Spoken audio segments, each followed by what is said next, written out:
ఏం చేస్తున్నావు కన్నయ్య? ఏం వంట చేస్తున్నావు?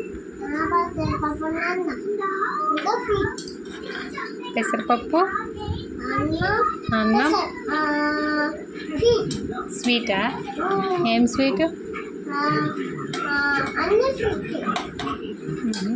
మరి కింద మంట ఇది ఎక్కడుంది? అవేంటి కిందవేంటి? కట్టె పుల్లలా?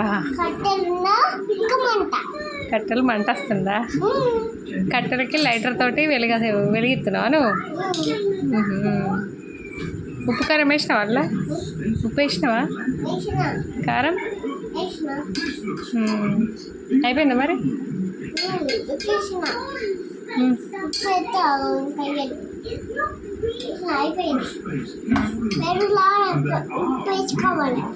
ఎందులో? పెరుగులో ఉప్పు వేసుకోవాలా? ఇంకా ఉప్పు ఇంకా కారం అవన్నీ మూడులంతా పెసరపప్పు అంటారు.